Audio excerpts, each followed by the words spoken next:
Before I start, this is just a reminder, Shit's Fucked is based on my own experiences with sobriety, mental health, and trauma.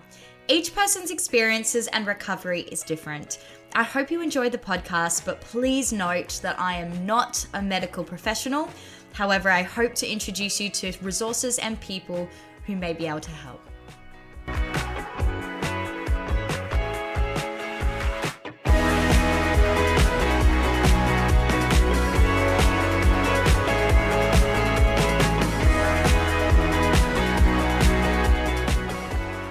Hello and welcome to Shit's Fucked. I am your host, Paris, and today we are talking all things embracing self-forgiveness. And I feel like this is a huge topic, particularly for addicts, because it's such an important part of our journey. We fuck up so much while we're in active addiction, and so self-forgiveness becomes such a pivotal point of our recovery. So I'd love to welcome our guest speaker today, Coach Carly.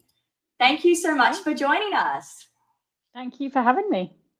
Yeah, no worries at all. So I guess I will just, fly straight off the bat. Tell us a little bit about, what is it that you do? Do you have any qualifications? What's your company? I know you told me that you're a parole officer by day. Tell me a little bit about that.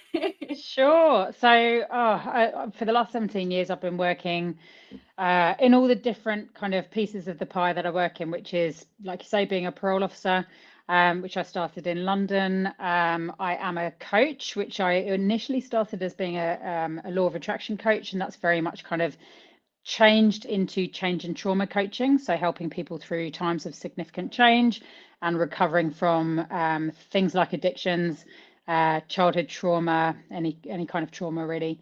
And I also teach Reiki workshops and do energy treatments. So I've kind of been doing all of those things alongside each other for the last 17 years.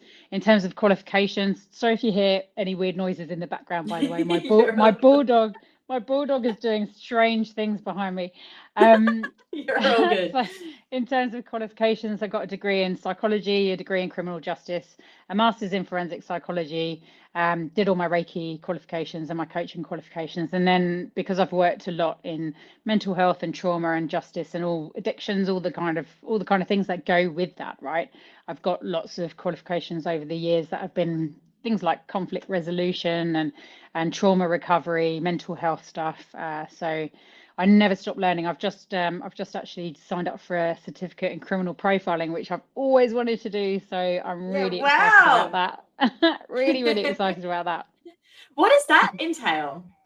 So back in the day when I was, this is before uni, there was a show in the UK called Cracker with an actor called Robbie Coltrane. He was this really fat Scottish dude who is basically an alcoholic. His thing was whiskey, and he would profile criminals. So when the police kind of reach a point where they are stuck on an investigation, they'll bring in a criminal profiler, and these people are probably most famous when it comes to serial killers.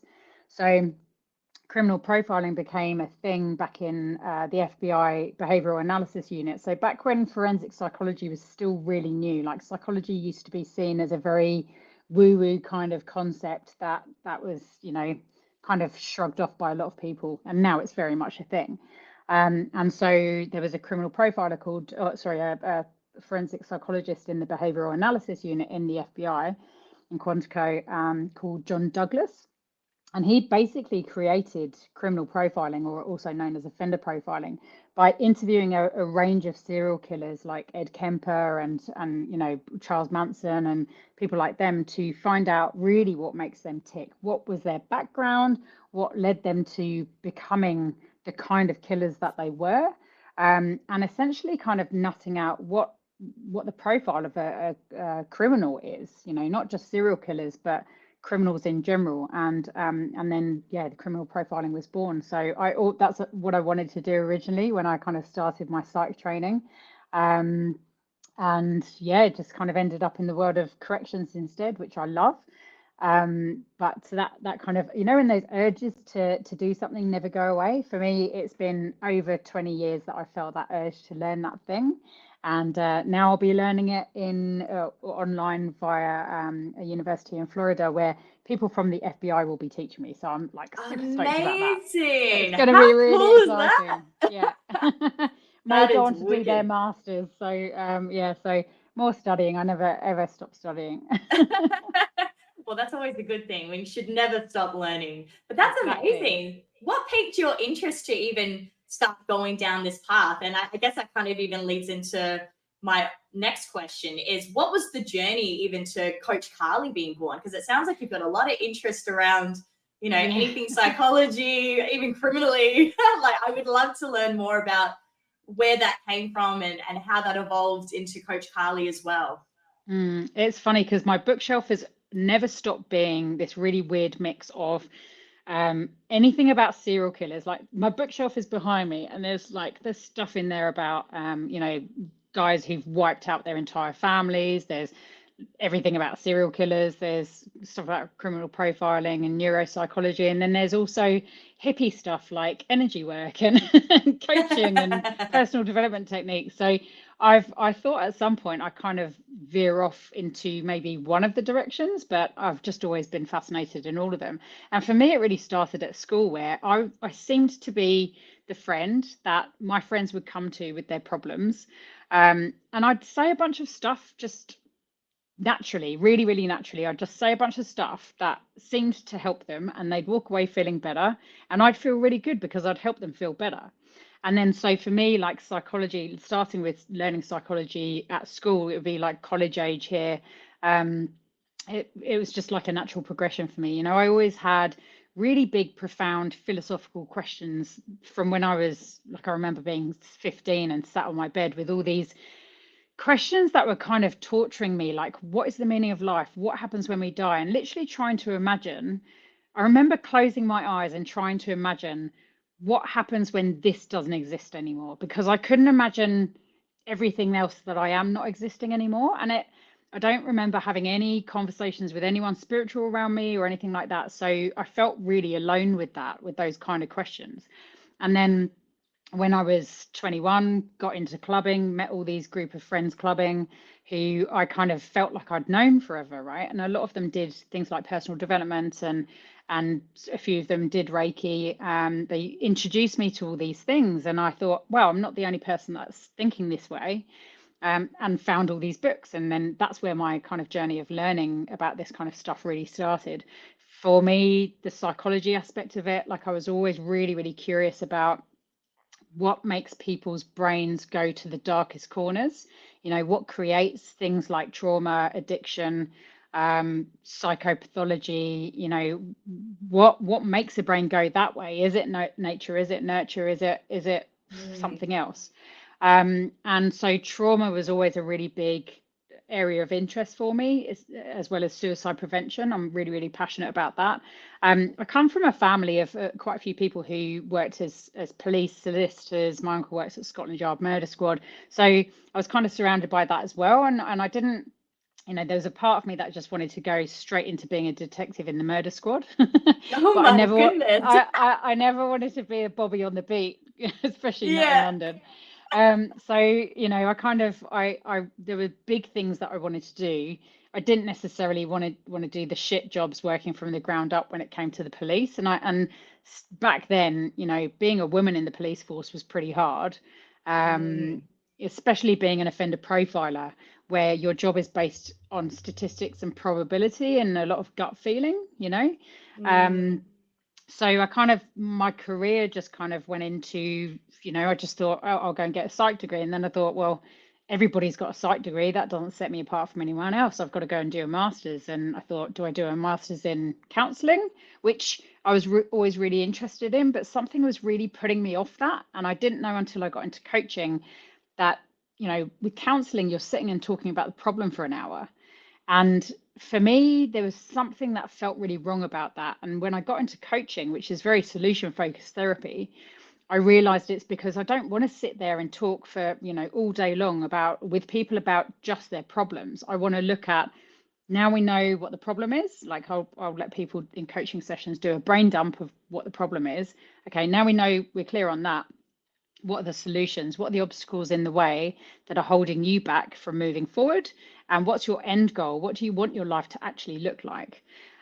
So, psychology, forensic psychology, got into the world of corrections back in Brixton, a really interesting place to be a parole officer. And I Why is absolutely that? Why loved is it. that? Well, everyone said in my training, I trained with like 160 people at the time, and everyone said don't go to the Stockwell Road office because it's the worst place to work in terms of offenders. I Right. personally don't like to call them offenders. I prefer to call them clients. We're all offenders in some way, right? And so I thought, well, if that's the juiciest playground to go to, I want to go there. So I put my name down for it, and it was great. There's like Brixton is a very small part of London. There's 75 crack houses back then. There's probably more Wow. now. There's 75 crack houses just in Brixton alone, and there's probably way more than that now. But you Oh know, my serious, goodness. serious drug use, serious mental health issues, homelessness, poverty, like you name it, loads of gangs. And I was really, really interested in working in gang culture.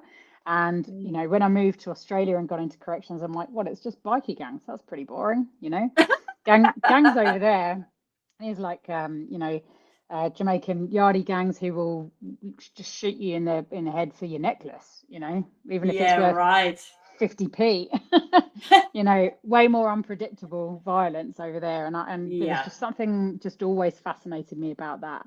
And then with coaching and healing stuff, it's really the same. It's all the same stuff for me. A lot of people will say everything that you do is really different, and for me, it's not. It's really helping people through the really shit times that they're going through when shit's fucked. What landed them in a place where shit is so fucked? What happened in their past to make them get there? And what do they need to heal and recover from to move forward and become their true, authentic selves, living the best life that they can? Because everybody deserves that. I don't care who you are or what you've done, everybody deserves that. So, yeah, Absolutely. that's I how I've ended completely up there. agree.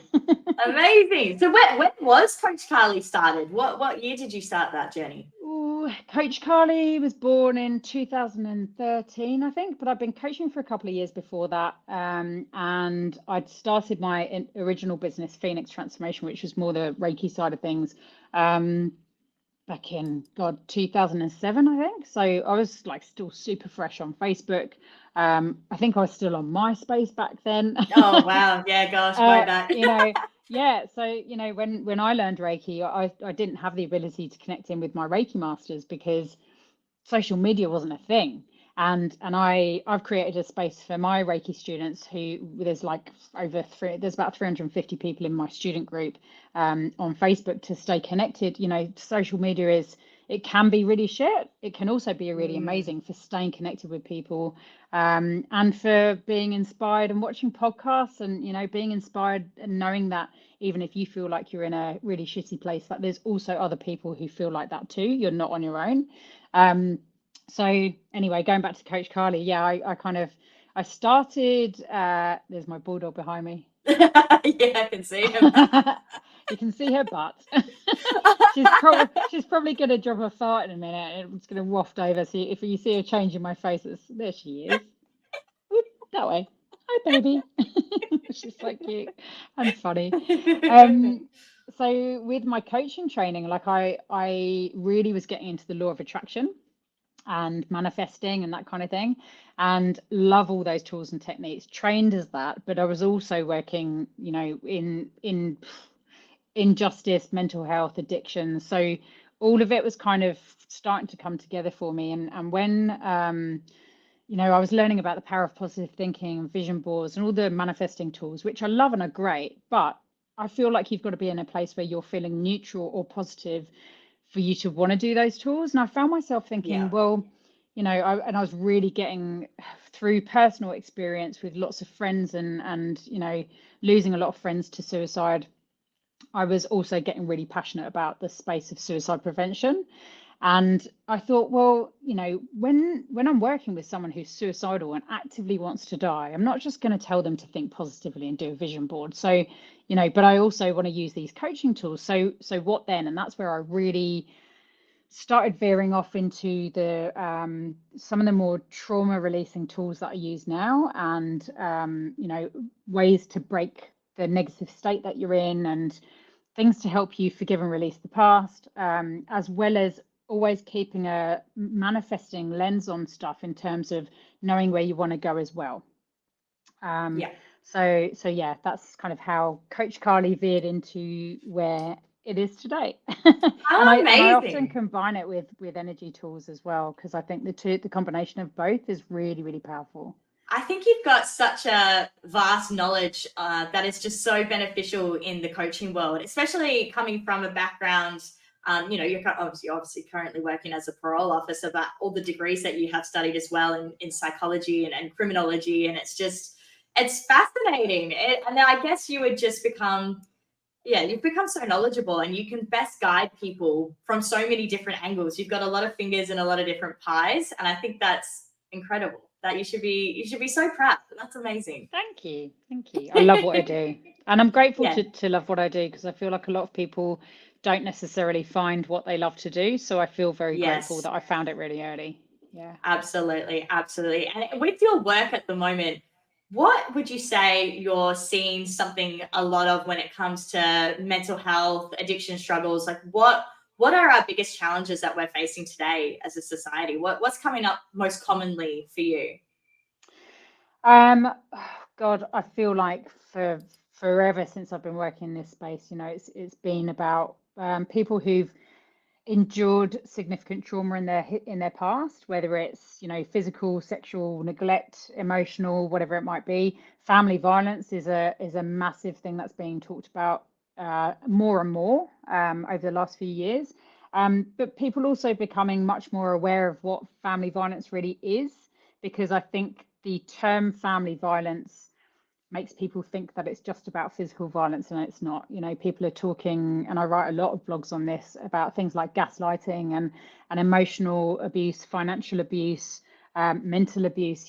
Just the if someone's scared because an ex-partner has left flowers at their door, that's something to look at. Other people might go, but that's something nice that they did. They left flowers on your doorstep. That might be a really that might be a threatening thing that they're reading into about that. So abusive relationships is a massive topic at the moment, which is, I think, been around forever, but it's being talked about much, much more. Mm. I think that people talk about suicide much, much more. I think there's definitely been more people talking about men needing to talk about their feelings, and the Absolutely. the phrases of just toughen the fuck up, princess, or don't be a crybaby. We're not doing those things as much anymore, or we're much more aware of the damage that those kind of statements can cause. It's okay for anybody to show negative emotions. I work with people all the time who that got stamped down by their hard-ass dads when they were younger, like the first time they ever cried. And then it's not safe to cry anymore. Everybody should be able to cry if they're feeling that they need to. And when you stamp down those kind of emotions, then it still goes somewhere. It's not like it disappears. And that's when people get involved in those kind of addictions and whatever it is that they're using to numb their feelings. Doesn't matter what it Mm. is: gaming, sex, alcohol, drugs, overeating, undereating, over exercising, might be anything. Netflix all day long, it really could be anything. Whatever you're using to numb how you're feeling, that's the problem. Our society has become so used to numbing negative emotions, like negative emotions are a bad thing. They're not. They're just a gauge that's telling you that something needs to change, or you need to change something.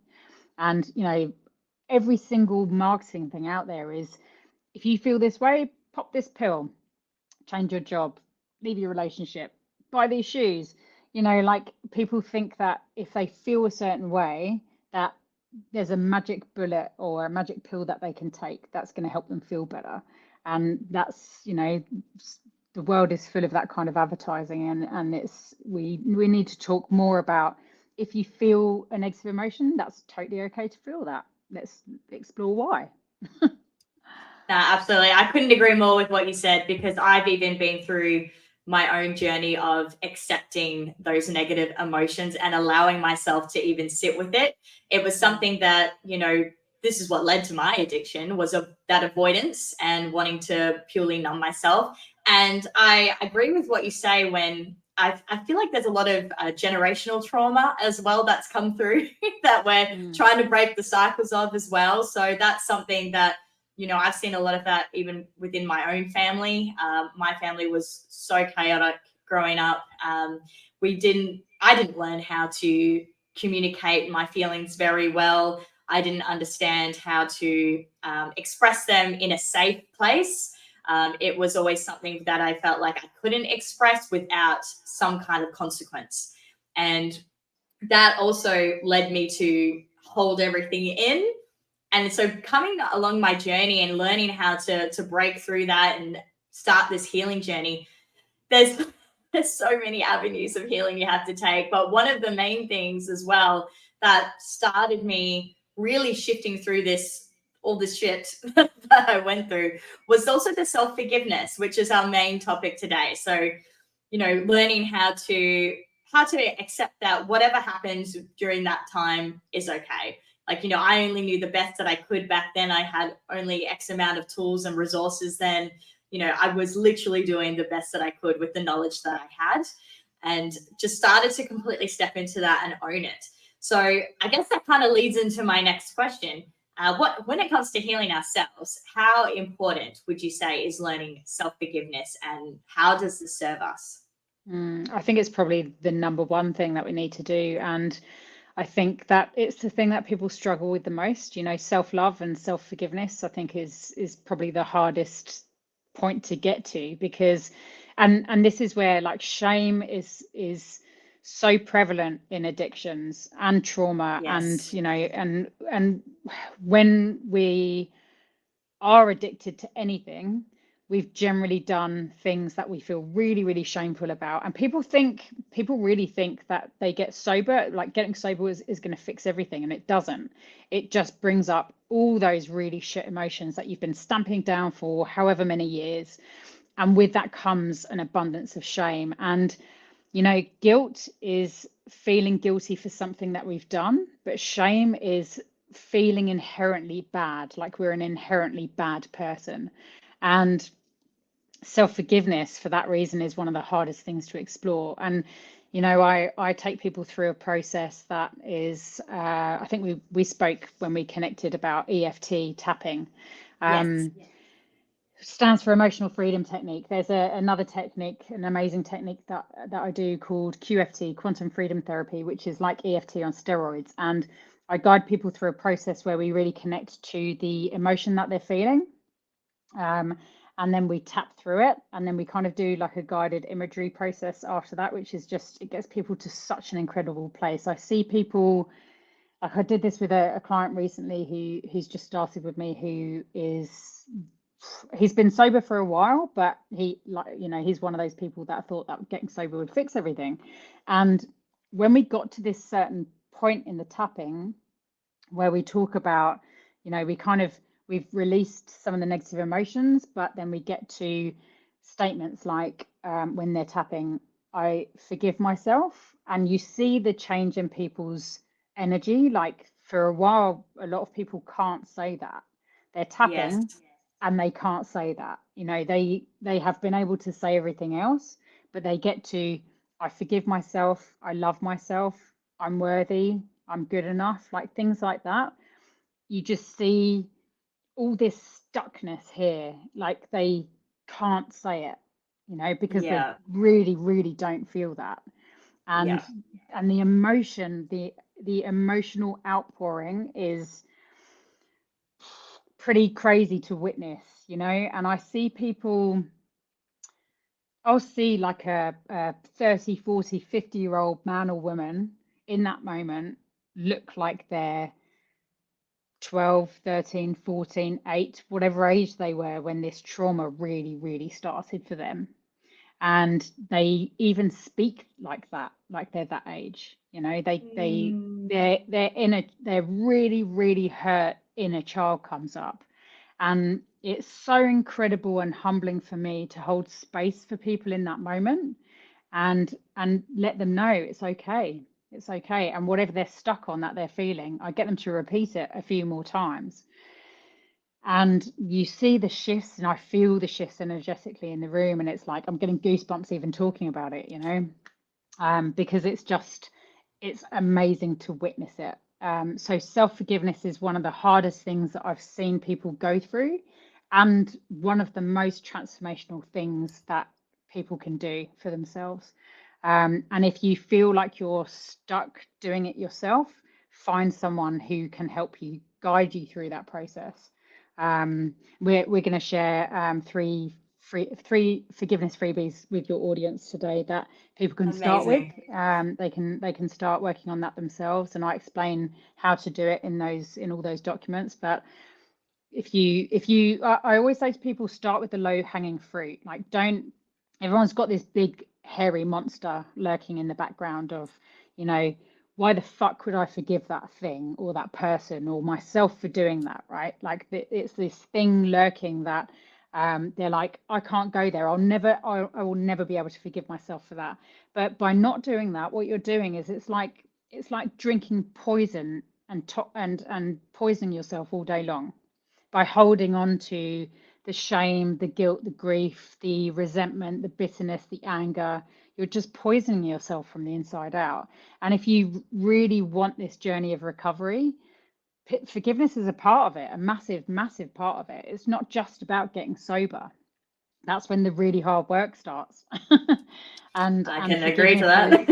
And forgiveness is one of those really powerful things. And the more, like, I liken it to everyone's born with like an empty suitcase.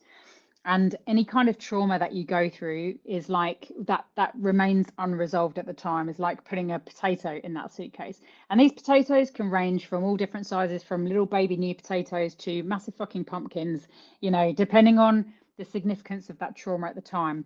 And so if you imagine every single niggle or trauma or whatever it is, whatever shit thing that you've experienced throughout your life, that is unresolved at the time, that no caregiver told you it's okay to cry, let's talk about it, let's work through this. Like, if that didn't happen for that thing, it goes in the suitcase like a potato, right? So people talk about a midlife crisis. I think that can happen at any age. Whenever your sack gets full, whenever your suitcase gets full of potatoes, right? So you're lugging this potato, this suitcase full of potatoes around with you wherever you go, and then that gets full, so you need another one, right? And then you're carrying that one as well, and then you get this massive fucking backpack, and you're just lugging all this emotional shit, all this toxic emotional shit around with you all the time. And what I've seen with forgiveness is that it's like, when you focus on forgiving specific things, it's like opening up that suitcase and taking out whatever potato represents that thing. And so you're lightening the load. And I see people's energy, like they walk in here, they might have like one coaching session, one healing session, or a combination of both. They'll walk out an hour and a half, 2 hours later, and the lightness that they walk out being, compared to when they walk in, compared to when we're working through the stuff, is just fucking incredible. It's amazing. Like, it's a gift to hold space for people in those moments. And so helping people take the potatoes out of their suitcases and then burning those fucking suitcases because they don't need them anymore. You learn these tools that you can keep using in the moment. Whenever life's full of shit being thrown at us relentlessly all day long, at the end of the day, just because you get sober, just because you start working on healing your shit from the past, doesn't mean that there's not more shit in the future. But when you know these tools, you can do the forgiveness work, or do the releasing work, or do whatever work that you know how to do in the moment, so it doesn't become a potato being put in that sack anymore. And through that, you raise your vibration, you raise your energetic vibration to a point where you become like a manifesting magnet for all the amazing stuff that you know that you want in your life. But you also start learning that you're worthy of all that stuff, that you are good enough, and that you do deserve to have a better life. Amazing. Yeah, no, I completely agree with that, because even on my own journey as well, having to embrace that self-forgiveness, I mean, you mentioned shame and guilt. Those are very on par with self-forgiveness, but they're just the polar opposites, right? I used to honestly struggle to sleep. I barely used to get, 3 winks. And it was always because when I started getting sober, reality hit. I was really starting to see things clearly. I was starting to get memories back of things that had happened throughout my journey. And then all came the shame, the guilt, and that really pinned me down for years. Like it completely dysregulated myself. My nervous system was shot. I wasn't sleeping. I just, I was sitting in this pit and I felt like I was just getting heavier and heavier and heavier. And I just wanted to escape from this nightmare that I was living on a day to day. Even though I was in that recovery journey, it was getting a lot harder. And that was often when I started lapsing because things were getting too hard and I didn't know how to shift through it. And it was really difficult for me to forgive myself because I'd get all these memories coming back at night and I'd be like, oh my God, like I cannot believe I did that. Like yuck, like disgusting. Like I can't believe that was my life. Or I treated this person that way, or I was even in this situation. It all just came flooding back. And I would just sit with it. I would sit with it and I wouldn't put any light towards it. And it wasn't until I actually started working with a coach myself. And she really helped me start to go into that inner child mode, really put forgiveness back into myself and, tell myself that it's okay, that, it is all right. And honestly, the shift that I experienced, not only just energetically, but mentally as well, I started to sleep better. I started to feel a little bit more regulated. I mean, I wasn't perfect. I won't say it shifted and, everything was honky dory, but like Nobody's perfect. No, but the work started, like the shifts started to happen. And then the more I started putting forgiveness on not only myself, but the other people in my life who had impacted me so drastically that, led me to this place, I started to feel so much lighter. I started to feel like the weight was lifting. I honestly, for years, felt like the world was on my shoulders. And then starting to feel like I was lightning was just like, oh, I can breathe again. Like I can actually breathe, and life was starting to look a little bit better. And so that's why I do really, really believe that self-forgiveness is such an important part of that healing journey. It's vital. You cannot, really get to that authentic true self without that going through that part. So what I would even like to ask you, so I know for myself, I was going to say, why do you think people have such a hard time forgiving themselves? But I guess it does also boil down to that shame and that guilt. Like we really do sit in that. That is something that I found really hard. I just thought, why do I deserve that forgiveness? Like, why should I have it so easy? Like, I've been living a life of just absolute chaos for, 8 years. Yeah. Why should it be as simple as that? So why do you think people have such a hard time forgiving themselves? Well, I think limiting beliefs are a massive part of that as well. And there's 22 main core beliefs that everybody has, and the extent to which you can live your life really depends on how much you can ignore the beliefs or kind of give yourself enough evidence that kind of is the opposite of those beliefs. So a main one that I see is I'm not good enough. Everybody has that. I'm useless, I'm worthless, I don't deserve to live, I'm unlovable, I'm not wanted, all these kind of things. So you start coming out into that sober recovery journey, and then you start looking at all the things that you've done as a result of that, and all the different people that have treated you a certain way, and feeling those shame feelings of I'm an inherently bad person. Then why would you be worthy of forgiveness, right? Why, if you don't feel like you're good enough or worthy enough, why would you be worthy of anybody forgiving you or you forgiving yourself? And I think people feel like they have to hold on to the things that they've done and give themselves shit for it, because that's the thing that they feel like they should do. Because if they forgive themselves for that, they almost feel like that's a bad thing to do. Like if they forgive it, that they'll forget what they've done. And that's not true. You can, by doing forgiveness work, you kind of, it's like you kind of you have the memory of whatever trauma that you've had or that you've created, and then the emotion that's attached to that. It's like detaching the emotion, the negative emotion that's keeping you stuck from the memory. You're not going to forget the thing that you did by forgiving yourself. And what's really interesting about forgiveness work is that the more you start forgiving, the more other memories start coming up to be forgiven and released and healed. So it's like a relentless barrage of shit that comes your way for a while. But, those are the reasons I feel like people can't forgive or really struggle to forgive themselves, because there's also limiting beliefs that need to be worked on to be released. And when it comes to things like I think NLP is great, neuro linguistic programming, but NLP will kind of teach you to reframe a limiting belief. Like if you think I'm not good enough, then to think the polar opposite positive thought, like I am good enough. And to do like Bart Simpson writing out the lines on the chalkboard. That's cool. Yeah. We learn through behavior, we learn through action or through repetition. Like you can tell a kid, don't touch the stove 20 million times because it's hot and you'll burn yourself, or they can touch it once and they'll never do it again because they'll learn it that way. And especially when we're younger, we learn a lot through doing. And I feel like, our limiting beliefs are mainly formed between the ages of 0 and 7. They can be formed later as well, but they're mainly those are really important ages where we can't necessarily put our thoughts and our feelings into words yet. And if mum or dad or our primary caregivers are angry and yelling at us, even if it's not about us, we're going to make us believe that it's all about us and that we're bad.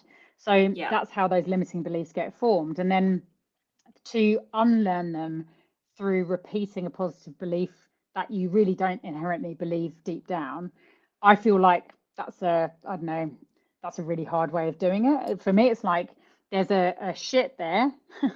There's a shit there and you're just sprinkling glitter on it. Yeah. So I was like, where do I find the tool or technique that is taking a poo bag and picking that shit up and getting rid of it? So that actually taking it out. So that you're blank slating your neural pathways in your brain, which are really fucking strongly formed at that point. Yes. And so there's tools and techniques that I use with my clients to really explore find what the limiting beliefs are, really work to unwind and actually get the poo bags and pick them up and get rid of them, and then start building on that foundation of what do you really want to believe about yourself now. So limiting beliefs, I think, are the biggest reason why people can't forgive themselves. Yeah, I'm so glad you actually brought that up, because that is something that I realized as well on my own journey. There was a core belief that I had, and I developed between that age. I think I was about 3 or 4 when this first started happening, but I had a family relative who, whenever they were taking care of me, they used to always lock me away in rooms away from my other sibling. And it made me really question my own self-worth. Like I constantly would look out the window, I'd see other kids playing outside. I'm like, why can't I go out and play? Like why am I not, why am I not equal, to my sibling? Like it was just all very, it was a very weird experience for me. I was so young and I was already questioning my existence. And so I didn't realize that this had created this huge core belief of mine, was that I didn't deserve to be happy. So that I hung on to that for so long. So everything that I did really rotated around that belief. So even coming through recovery, when I was trying to, get to a point of, teaching myself self-forgiveness and, really just accepting what had happened in my past and things like that, that's probably what held me back the most, because I genuinely didn't feel like I deserved to be happy. That core belief was so strong that I could not move through it. And it did make me feel like a really bad person. Like, those experiences from such a young age. And that went on for years. Like that same relative was bullying me most of my life. And it was... They sound like a fucking asshole. They were. They fucking were. There was something not quite right with that family relative. No. But yeah, look, RIP, she is not around anymore. But unfortunately, it's just one of those things where it got set in stone for me at such an early age, that I was not equal, that I was not worthy. And yeah, that really hindered me for so long. So I absolutely agree with you when you said core beliefs can be, the main thing that holds us back from entering They're that space of driving, self-forgiveness. yeah, but they're driving everything that we're doing in life. If you feel Yes. like you're not good enough, you don't deserve happiness, and everything that you manifest into your reality is just going to prove that belief to yourself, right? So there'll be things that will happen if someone's got a solid, stable worldview of themselves. Then the shit things that happen in their life, they won't make it mean that they're a shit person. They'll chalk it up to a learning opportunity, or just, okay, well, let's move on to the next thing or whatever. But if you inherently believe that you're a shit person and you don't deserve to be happy, then you will attract people into your life that match that for you. You'll have shit relationships, you'll be treated like shit, you'll treat yourself like shit, and you'll probably treat other people like shit as well. Or you'll chase after love, that in all Yes, the that's a wrong big one. places, because they're not they're people that are matching your vibration, and Yeah. until you learn to love yourself and forgive yourself. I mean, you would have seen, how long has your recovery journey been now? I've been in recovery since 2015. I mean, I haven't been sober that whole time. I have had Mhm. many lapses, many relapses. It's As been a many people journey. do, right? Yeah, many people do. Yeah, No, yeah, it's a very small percentage of the population that get sober and stay sober from then on. I mean, yeah. I we're don't not we're even not know how talking many anyone people at does all. that. So from 2015, even though that's been a really, really fucking hard journey, you would see now in 2023, you're approaching the 10-year mark. You're nearly in double digits, you know Yeah, true. nearly in double digits. And so what you'll see in your life, if you reflect back on the people that you were surrounding yourself with, like the old cliche statement of we become like the 5 people that we spend the most time with, is so accurate. So It is, if you yes. if you think about who your circle was, who the people were that you spent the most time with, friends, family, associates, whoever it might be, um, back in 2015 compared to now, like, you would have raised your vibration and cleared a whole lot of shit and released a whole lot of potatoes, and maybe don't have any suitcases left anymore. Maybe you got a small little backpack or a handbag full of potatoes still left to uncover. But you would have raised your vibration to such a significant point that you would have vibrated away from people, places, situations, things that don't serve you anymore, and magnetize people into your life that are really fucking awesome, And that's you exactly what know, did happen. And a lot of the and time started when this podcast, which is yes, that amazing. too, that too. I mean, a lot of the time I didn't realize that on this journey of, healing, that my vibration was, increasing. And with that came a lot of movement in my life. So all of a sudden I would have huge falling outs with people, and I'd be like, why is this happening? Like, what the hell? Like, this has been my friend for like X amount of years, and now all of a sudden they're not anymore. And I wouldn't always understand at the time.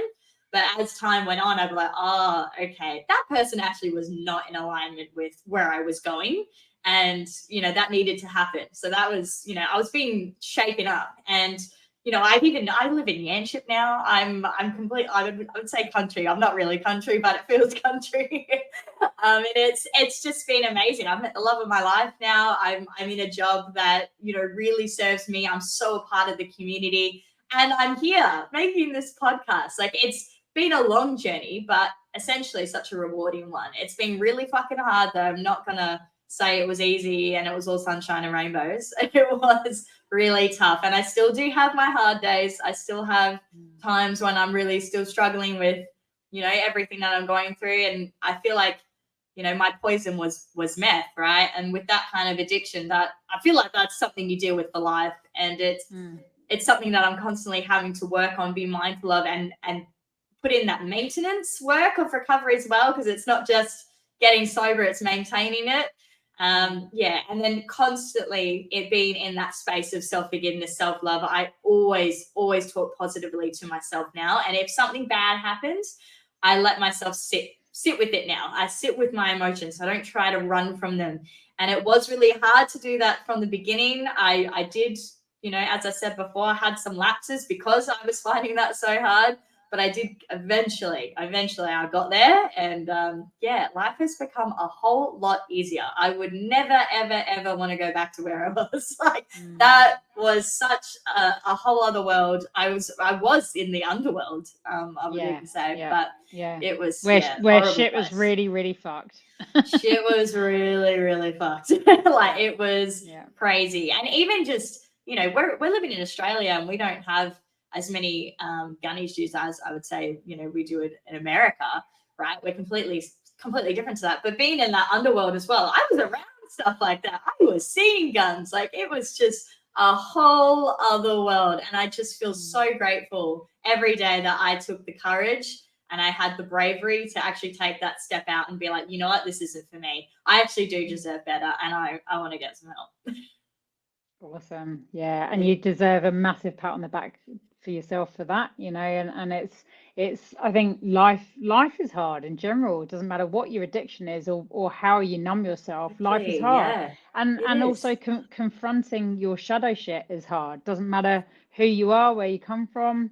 This is hard work, you know, It but is. as hard as it might be, it's really fucking rewarding because the more of that shit you clear, the more lightness there is, and the happier you feel, and the more deserving you feel of your life. You know, everybody deserves to be happy. Everybody does. Doesn't matter who the I fuck you completely are, agree. everybody does.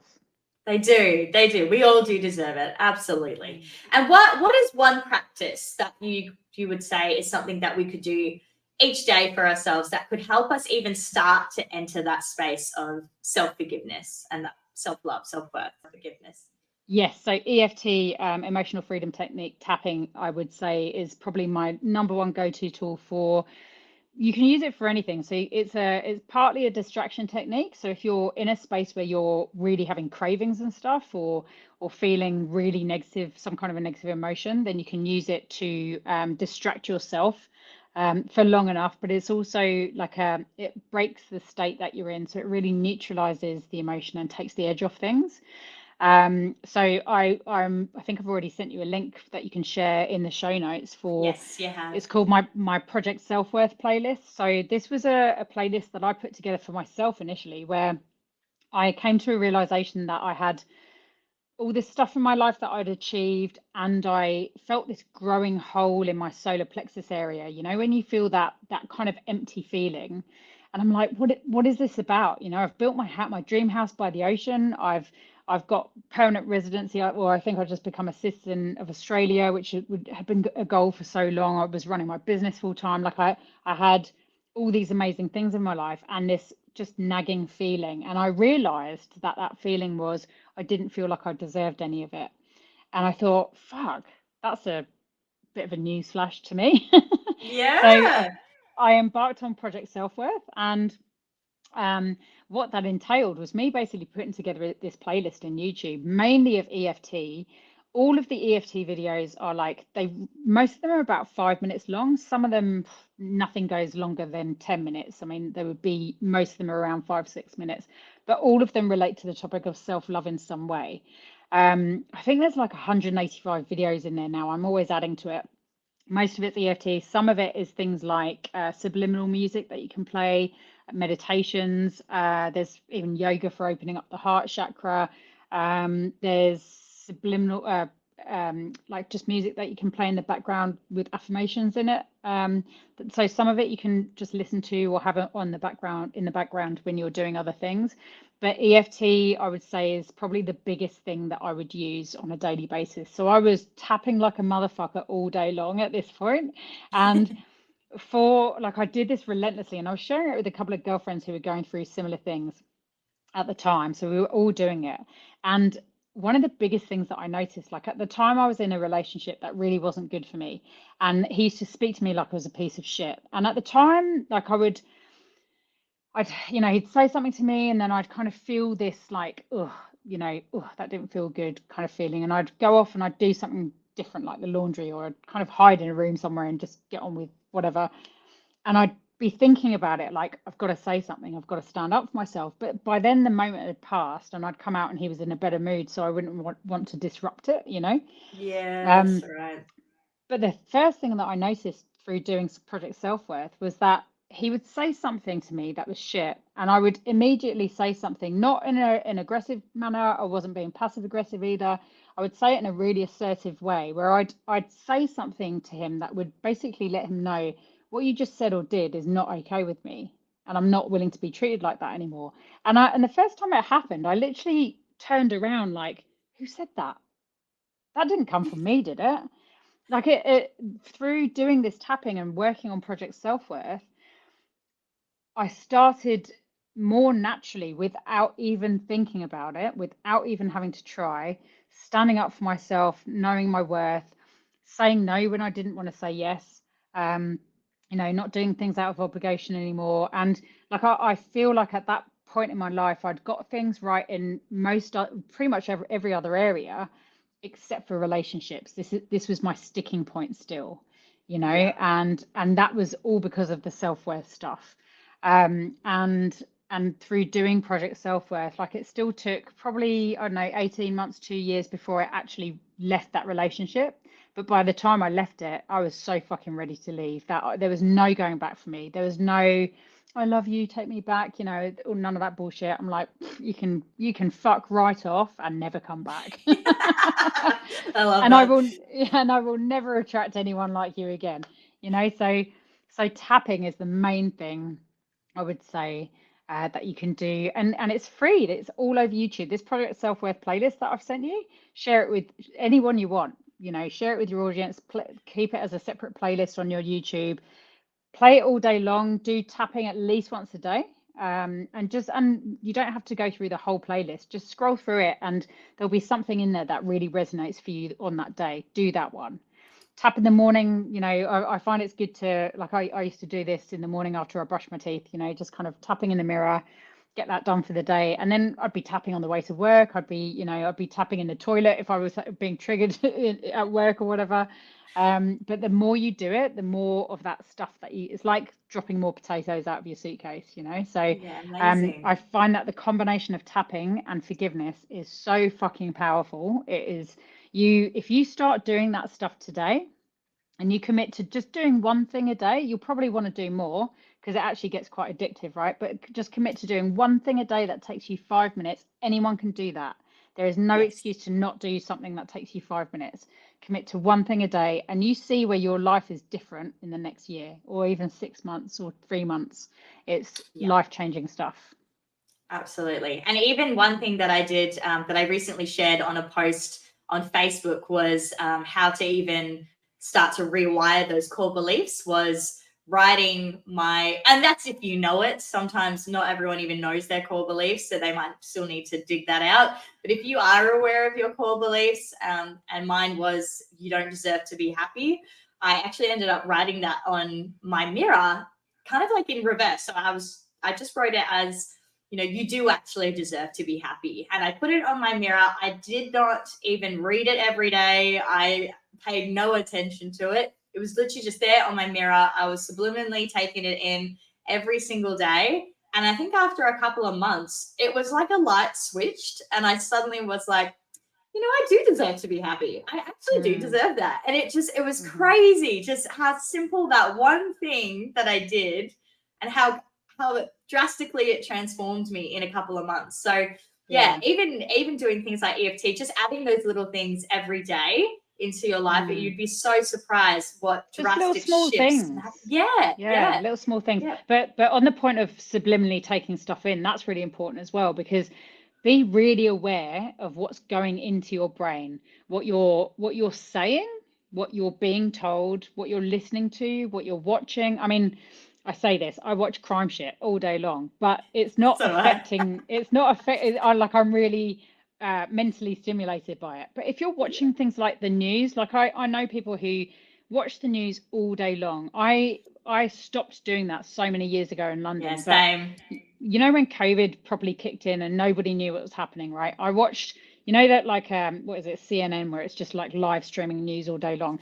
I think I had that on for 1 week because I've got family all over the world, and I needed to know what does this mean for my business? What does this mean for my job? And all the people that I'm working with, what does it mean for me and my family? Like what I kind of I wanted to educate myself, but I watched it relentlessly for a week.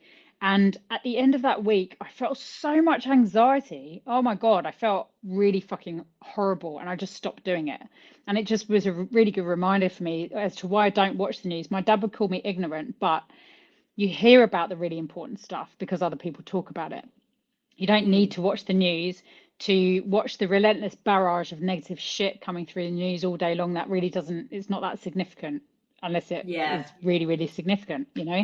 So be really aware of what you're listening to. Like I listen to really wicked podcasts like yours all day long, you know, stuff that motivates me, inspires me, stories of people who've been in a really shit place and have totally recovered from it. Like I shared one, um, was it yesterday or today? I think it was yesterday on a podcast. This is also like a recovery podcast. And this was a dude who had been diagnosed as a psychopath, gone to prison, was an absolute little shit of a kid, and using drugs from really, really young, drugs, alcohol, whatever he could get his hands on. And he turned into a really nasty piece of work. He would think nothing of stamping on people's heads. He just got into loads of fights, was really, really violent, and he's now a life coach. You know, I I think love that's that. really fucking cool. So What's that it like podcast called? Menace to Sobriety. Menace to Sobriety. What a Yeah, name. my friend recently shared it with me. They're guys in the UK. Is really really funny as well. Really funny, like gallows humor, dark kind of sense of humor. And this you'll have to I'll send you the link to the one that I just mentioned.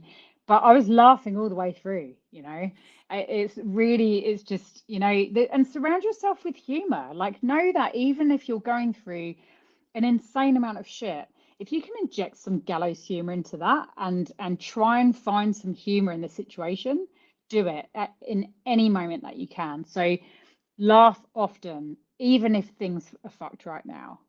Like know that you're allowed to laugh about things even when they're fucked right now.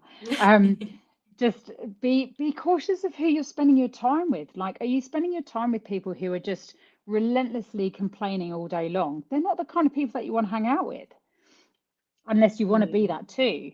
You know, be careful what you watch. Like I come home from work and like I'm reading about, talking about, listening to, writing about trauma all day long.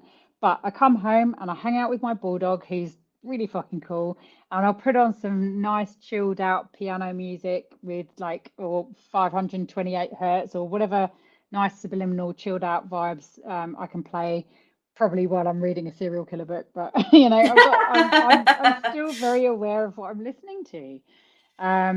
Surround yourself with as much positivity as you can because it is all subliminally going in your head, including the pictures that you have around you. Like I've got, beach stuff, I've got animals, I've got all kinds of like positive affirmations everywhere. Write out positive affirmations, read and listen to inspiring stuff. And yeah, just know that you can have a laugh in life no matter what you're going through. Absolutely. Definitely can agree on that one. Definitely I've had to put a lot of dark humor towards my past as well. But yeah, it serves a purpose for sure. It definitely helps lighten that load. But what are the current courses and services that you're currently doing at the moment? And where can people best find this information? So I run Reiki workshops, Reiki 1, Reiki 2, Reiki Master Teacher, and advanced healing techniques. I have an online coaching program called From Surviving to Thriving. That's an evergreen course, so you can sign up for it whenever. But I also run like one live round a year. I'm actually probably due to kick off another one soon. So whenever you join, you're a lifetime member, and you can rejoin the the live programs whenever you want. And that very much teaches, look, it's kind of a breakdown. How the fuck did I get here? Lots of reflection based exercises in terms of I'm here where I don't want to be. How did I get here? What are the things that I need to heal and release to help me move forward? I very early teach techniques, early on in the workshop, teach techniques to help you release like stuck emotions when you're feeling triggered, and then moving on to where you want to be instead. So that's a great course for anyone that's feeling really stuck or in a place of pain that they don't want to be in. I do individual coaching as well. So whether it's in person or I coach globally, so I'm on Zoom, on the phone, video call, whatever it might be. And you get really comprehensive coaching notes after that, always with home play. So you are always sent away with stuff that you can do in between sessions, and I always encourage people to reach out to me in between sessions as well when they're feeling triggered. I don't ever want people to wait and hold on to what they're experiencing until they have a session with me again. And I do energy treatments as well, and I find the combination of coaching and Reiki treatments together, or energy treatments, because it's more than just Reiki that I do. That's a really, really powerful way of clearing a whole load of shit in quite a short space of time. Like, people have amazing results in those sessions. So those are really cool. And again, you can be anywhere. So I can do distant healing or in-person sessions. And what else? I've got a money manifesting and clearing debt workshop that I am newly releasing, which is coming up on the 28th of October. I'm really excited about that because I'm helping people move through a really shitty debt space that they're in, learning how to kind of heal and release that stuff, but also tools and techniques that help you move forward, and manifesting tools and techniques as well. That's going to be a really interactive Zoom workshop. So it's online. You can do it from anywhere in the world. It's going to be recorded. There'll be a workbook, and there'll be a private Facebook group that you can plug into as well. So I'm really, really excited about launching that because I've been wanting to do that for ages. What else do I do? I think that's pretty much it. You can find me at coachcarly.com or on Facebook as Coach Carly, or Phoenix Transformation is my Reiki page. I have a group as well called From Surviving to Thriving on Facebook.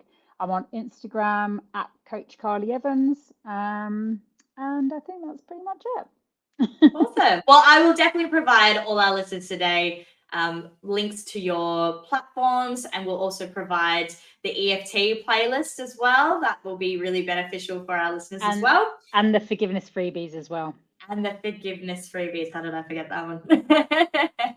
Well, thank you so much for coming on today, Carly. I really appreciate it. Yeah, this was a great chat. I honestly really enjoyed that. That was very informative. Yeah, very informative. And I feel like there's a lot that even I can walk away from this and start implementing. I'm definitely going to suss out that EFT playlist. It's on my list. Do it. Yeah, let me know how you go with it. I'd love to hear any feedback from anyone, because I think it's an amazing resource. Like I said, I built it for myself, and I never really expected that I'd be sharing it like I am now, but it's been so powerful for my own life that I just want to give it away to everyone. So that's what I'm doing.